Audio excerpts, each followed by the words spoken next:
मुझे कहबी मात्र 2टा आंबर आम एत सारा पिठा बनई पार आपण मैंने विश्वास ही करेनि से भिडियो को जमा भी स्किप न करी शेष पर्यंत निहाती देखते। आशा करुँच भिडियोटी आपण मानक बहुत पसंद आसो। नमस्कार मु प्रज्ञा आपण मानक स्वागत करुँच प्रज्ञा होम किचन रे। जम्मा भी लेट करबानी चलते देखा आज रेसिपी आज रेसिपी अच्छी आंबर तैयारी पिठा जेहेतु ए रज पाखे आसला रज आसला माने आम ओडिया घर तो ढेर सारा पिठापणा बनी थाए से पिठापणा भितर मुझे आपण गोटे आंबर गोटे नुआ पूरा यूनिक पिठा रेसिपी बनईकी आनी जोटा कि बहुत सहज बन बहुत टेस्टी लगी था खायापे मात्र 2टा आंबर ही बन। तो चलते देखा मुझे कौन कौन सब जिनस नहीं प्रथमे तो मुझे देखी मुझे प्रथमे 2टी आंब नहीं मुझे अल्प किसी बादाम नहीं से बादाम को कड़ाई रे देखी टे भल भाव ये भाजी नहीं आउ ये देखी दूसरी मुझे आंब को किपर भाव काटी ये देखिपे आंब को मुझे भल भाव काटी नहीं रेसिपी बनवाई माने ये पिठा रेसिपी बनवाई चेष्टा करी चेरुआ आंब नेबेनी गोटे 2 प्रकार आंब आसता गोटे तो चेरुआ आंब आसता गोटे मांस टाइप आंब आसता से आंब टी यूज करेंगे मीठा आंब ही यूज कर आंब को प्रथम काटिकी देखी देती से पिठा बनवाई मुझे 2 गिना सुजी नहीं 2 गिना सुजी नहीं सारे पर से आंब को मध्य से यूज कर जेहेतु मुझे प्रथम आपको कही से माने पिठा रेसिपी टी बनवाई आमको मांसा से आंब दरकार जमा भी चेरुआ आंब नेबेनी आ से आंब 2टा आंब जेहेतु मुझे यूज करी से आंबर केवल टाकुआ को फोपाड़ी आ सब आंबर प्यूरी मुझे नापर मुझे किसी चीनी आड करी जी मिठा खायापी पसंद करती से अनुसार आपने चीनी आड करें चीनी दे सारे अल्प टिके लुण देती जेहेतु 2 गिना ये सुजी देती से 1.5 गिना ये पानी देती पानी दबापर मुझे से सुजी को भल भाव में मिसई नहीं जेहेतु आम मिक्सचर ग्राइंडर में ग्राइंड करवा से सुजी को टिके एपट सेपट करके मिसई नहीं मिसई नापर ये गोटे प्योर पेस्ट मु बनई नेबी। एपटे मु पेस्ट बनवा भितर सेपटे मु गैस उपर कड़ई को गरम कर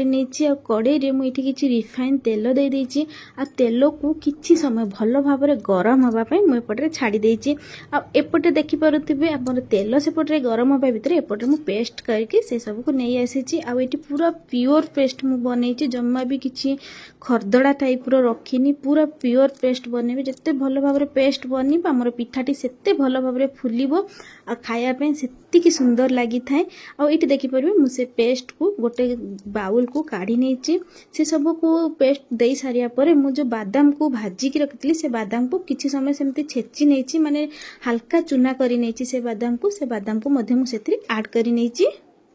मु बादाम को आड कर नबा परे देखि परते गोटे चामच रे भलो भाव में से सब को मिसई नहीं माने गोटे चामच रे पूरा भलो भाव में फेंटी फेंटी मिसेबी जहाँ फल कि बादाम आमर पूरा से पेस्ट संगे मिसी जीव आ एपटे आमर तेल मध्य बहुत भलो भाव में गरम हो सारे आ पिठा जिते बनइबे चेष्टा करेंगे तेल जमी पूरा भलो भाव में गरम हम से अवस्था ही पिठा देवे जब तेल भलो भाव में गरम हो न पिठा देवे जम्मा भी फुलबनी आप देखिपारे पिठा आमर केते भलो भाव में फुली जाइए पिठा दबा परे एमती तेल ता ऊपर ऊपर एमती देदेले से पिठाटी आहरी भल भाव में फुली उठिबो खायापे बहुत टेस्टी लगी थाए। एठी गोटे छोटिया टिप्स मु आपण मानन कहबी जेते बेले भी से कड़ाई रे आपण पिठाटी को दौचंती जम्मा भी से तेलटा जमती मो ऊपर एमती छाटुची माने तेलटा से पिठा ऊपर दौची सेमती करिया को जमा भूलिबेनी नहले पिठा हमर जमा भी फुलिबनी आ एठी देखि परथियो मो कंटिन्यूअसली से पिठा ऊपर तेल देई सारिची आ पिठाटी जेते बेले टिके फुली आसीबो माने भल भाव में फुली आसी पूरा पूरी टाइप रे देखा जाउची फुलिकी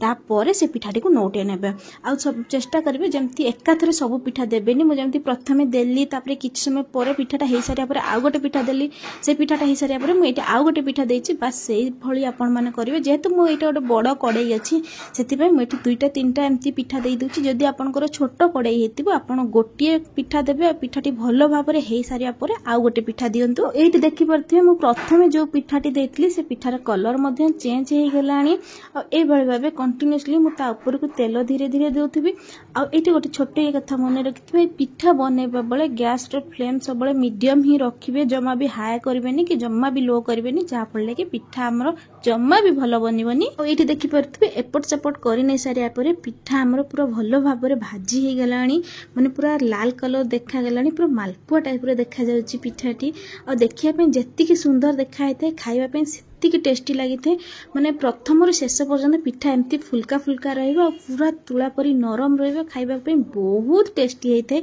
आ आपण माने तो आंबरे आगु बहुत सारा रेसिपी ट्राई करथिबे थरे आंबरे एई रेसिपी टिकु ट्राई करंतु मु प्रॉमिस करूची थरे बनेले बारंबार बनेकी खाइबा पे इच्छा होइथे। एठी देखि परतु मात्र 2टा आंबरे ढेर सारा पिठा हमर बनिकी रेडी हो जाइए। आ पिठाटी को देखिक जानी पार्थिबे जेतिकी सुंदर देखा जाउची सेतिकी टेस्टी लागिଥାଏ खाइबा पई मध्ये आ पूरा फुल्का फुल्का रही थाए पिठाटी माने ठंडा हवा पर्यंत भी सेंती फुल्का फुल्का पूरा नरम रही थाए पिठाटी खाइबा पई। आ एटी देखि परते पिठार भितरटा केते जालीदार हेछि और केते सॉफ्ट हेछि माने पाटी देला माने मेळे जिबा भली गोटे पिठाटी। आ जदि मो पिठा वीडियोटी आपण माननकु भलो लागिथिबे प्लीज लाइक कमेंट शेयर और सब्सक्राइब निहाती करंतु जहा फल रे कि मु जहा भी नुआ नुआ वीडियो अपलोड करिवि आपण मान पाखु प्रथमे नोटिफिकेशन जीव रहिली देखा आ गोटे नुआ वीडियो रे।